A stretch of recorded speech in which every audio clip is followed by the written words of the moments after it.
शिक्षा को YouTube channel को तुम मान को सुस्वागत पिला माने आज वीडियो रे आमे ओडिया भाषा रे व्यवहृत ध्वनि वर्ण एवं वर्णमाला संबंध रे जानिबा। तेबे आस आमे वीडियो को आरंभ करिबा।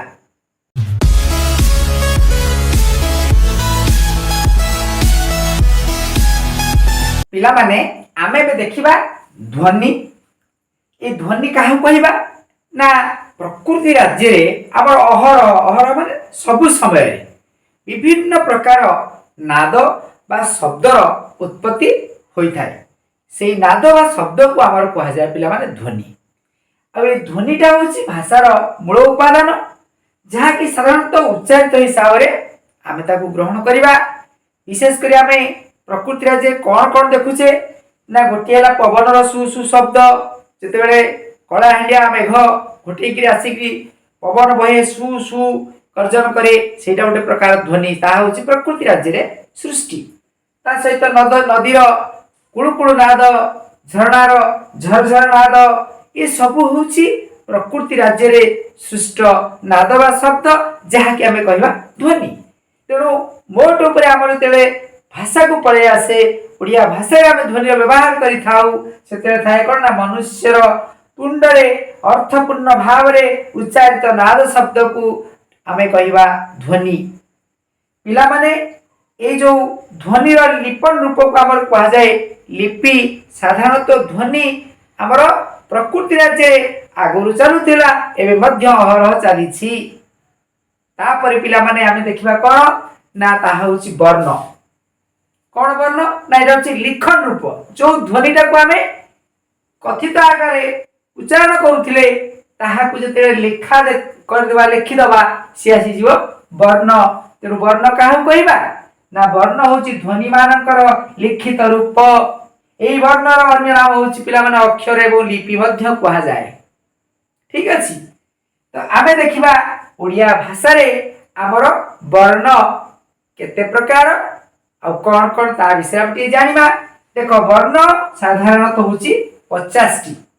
के व्याकरणकार माने हमर क्ष जो अक्षर टी अछि ताको बाद देई हमर 49 टी वर्ण करिथांती। काना क्षटा होची स्वतंत्र वर्ण बनि से माने अभिहित करिथांती।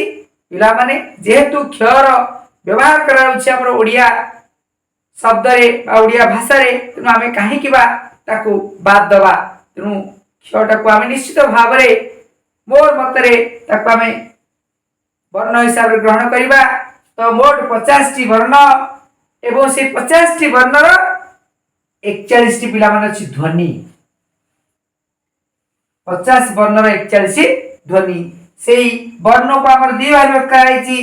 गोटियाला स्वर वर्ण आ गोटियाला व्यंजन वर्ण। ठीक अछि। स्वर वर्ण संख्या ले पिला माने 11 किंतु तार ध्वनि संख्या हला 8। स्वर वर्णर ध्वनि संख्या हला 8। 11 टाक वर्णर ध्वनि आसु नाही। तापरे हर्ष स्वर को हमर दुई भाग में कराइछि। केही मध्य तीन भाग कहउछंती। प्रथमतः गोटियाला कोन ना हर्ष स्वर आ गोटियाला दीर्घ स्वर आ केही मत मध्य ता होछि संयुक्त स्वर। तीन भाग रे मध्य केही विभक्त करूछंती। मु एठी तुम मानकू तीन भाग कथा कहिछि। देखो तो प्रथम होछि हर्ष स्वर। हर्ष स्वर का कोंती ना जो स्वर वर्ण उच्चारण बेले हमर कम गुरुत्व दिया जाए अक्षर उपरे ताको हम हर्ष स्वर कहबा। से गुडी कहउची 6 टी तार संख्या होची 6 टी यथा अ हर्षई हर्षौ रु ए एवं ओ। पिला माने देखो आमे तेरे अ शब्द री उच्चारण करूचे अ जा कहला बेलकू हमर कहउची अ ऊपर हमें कम गुरुत्व देई थाई एवं जरे आकार देते दिया होची आकार आसी होची त हम अधिक गुरुत्व देई थाए। ता होची दीर्घ स्वर जेंति आई आ ई दीर्घ इकार आसी। तो सेठी दीर्घ स्वर उच्चारण होची कारण दीर्घ हमर स्वरटा उच्चारण तो दीर्घ भाव गुरुत्व दिया होची विशेष करी तेनु ता होची दीर्घ स्वर। तो दीर्घ स्वर संख्या होची हमर 3 यथा आ दीर्घई एवं दीर्घौ। ता सहित हमर रहला कोडा ना संयुक्त स्वर। संयुक्त माने कोन जुक्त होची कोन कोन सेटा ना ऐ एवं औ।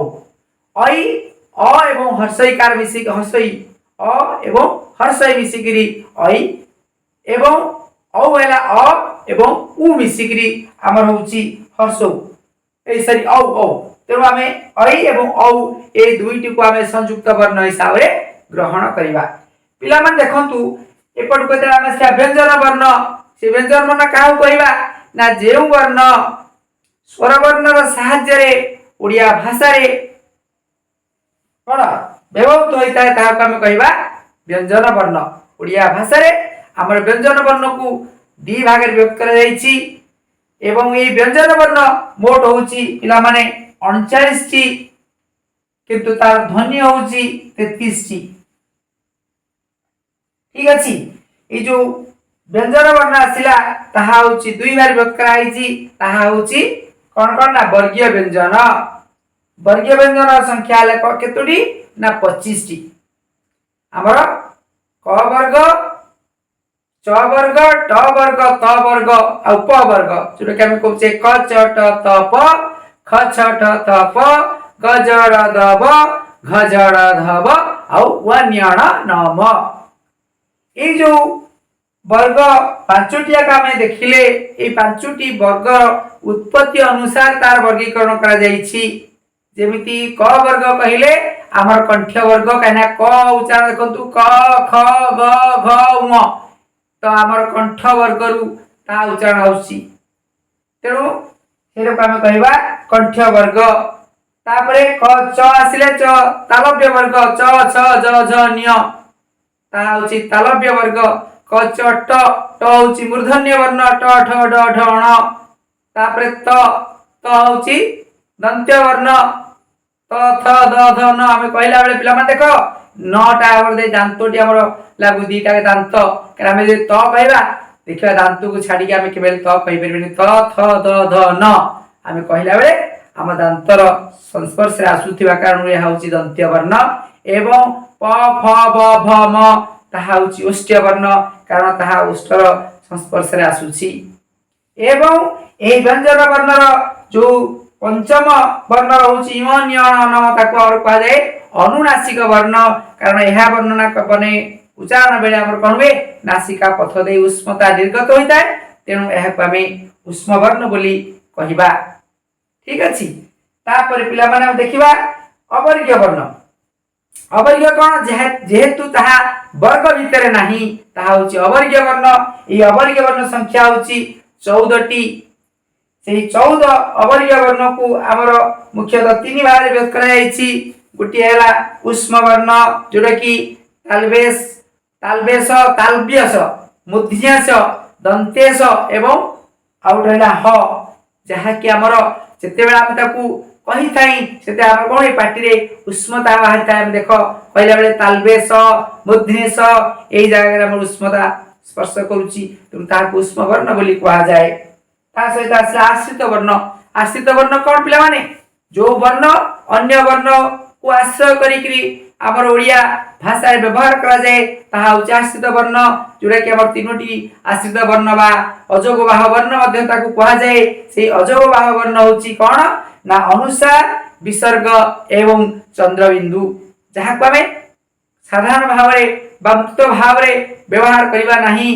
जे कोनसी शब्द को गठन करा बेले जेमति कंस कह हैला किंबा जाऊं चाहूं चाह ई सब अनुसार विसर्ग चंद्र बिंदु लागि हमर शब्द गठन करा जायबा ओडिया भाषा रे ताहा व्यवहार करा जाय थाय। ता सहित पिला मन आउटी रहला अंत्यस्थ वर्ण जोटा कि ज य र ळ एवं ल ता सहित व को निया जाय थाय कारण यार नामकरण काहे कि अंत्यस्थ वर्ण हैछि कारण यहा होछि स्वर एवं व्यंजन वर्ण ठीक मझिरे आसी उच्चारण होय थाए तेनु ताहा हमें अंत्यस्थ वर्ण कहि परिबा। हम मोट भाव रे बुझिले कोन ना व्यंजन वर्ण हला दी भाग रे व्यक्त कराइछि जोटा कि वर्गीय व्यंजन एवं अवर्गीय व्यंजन।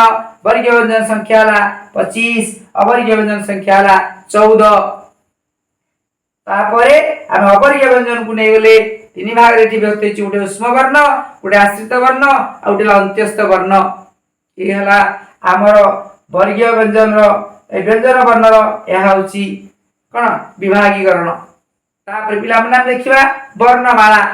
आमे जानिचे प्रत्येक भाषा रे वर्णमाला रहिछि। आम ओडिया भाषा रे मध्ये सेमति वर्णमाला अछि जेंति ओडिया भाषार वर्ण समूह बा समष्टि को आमे ओडिया भाषार वर्णमाला कहि थाई।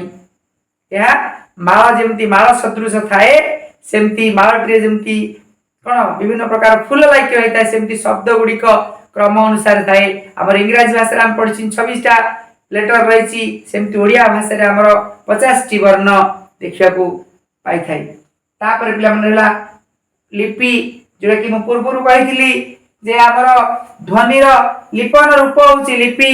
एठी मध्ये सेही कथा कहिबा जे व्यवहृत ध्वनि रो दृश्यमान संकेत बा प्रतीक होछि लिपि। एही लिपि को साधारणतः हम देखिबा ओडिया भाषा लिपि होछि गोलाकार। तो मने प्रश्न आसे कोन पय हमर ओडिया भाषा लिपि गोलाकार रहिछि तार उत्तर रे हम जानिबा जे जेते बेले हमर माने ओडिया भाषा रो अक्षर लेखा जायत्रा पिला माने सेतेले कोन होतला ना तालपत्र बा भुजपत्र सहाय्य रे लुहार लिखनी सहाय्य रे सेतेले कोन आज काली का भली कलम बा कंप्यूटर मशीन रे करा जाउ नाही। सेतेले कोन होता ता लेखनी हमर लुहारे यारी लेखनी लेखा जाउतिला। तेनु साधारणतः भुजपत्र बा तालपत्र जदि हम लेखनी सहाय्य लिखिबा सीधा रहिले ता कटि जिवार संभावना थिला।